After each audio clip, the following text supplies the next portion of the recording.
शेतकरी संपाला पाठिंबा म्हणून अकोले शहरातील सर्व व्यापाऱ्यांनी आपले दुकानं बंद ठेवून पाठिंबा दिलाय। तर या संपास वकील संघ तसेच पतसंस्थाने देखील आपले व्यवहार बंद ठेवत संपाला पाठिंबा दिला। शेतकऱ्यांनी दुसऱ्या दिवशीही दूध पुरवठा बंद ठेवला होता। सर्वपक्षीय आणि व्यापाऱ्यांनी अकोले शहर बंदचं आवाहन केलं होतं, त्यास शहरातील व्यापाऱ्यांनी देखील उत्स्फूर्त पाठिंबा दर्शवला।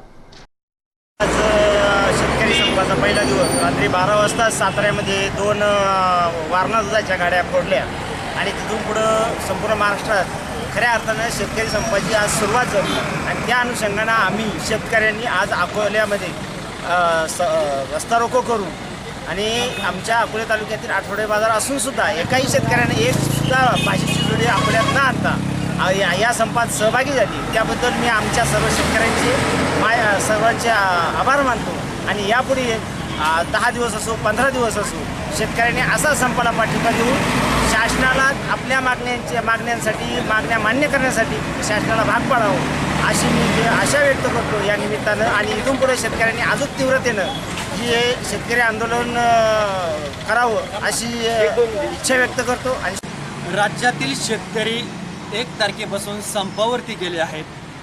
कालचा पहिला दिवस होता। काल कोल्हार-गुटी महामार्गावरती अकोलेकरांनी रास्ता रोको केला। याच्यानंतर सर्व राजकीय पक्ष आणि शेतकरी यांनी रास्ता रोको केल्यानंतर प्रशासनाला निवेदन देण्यात आलं।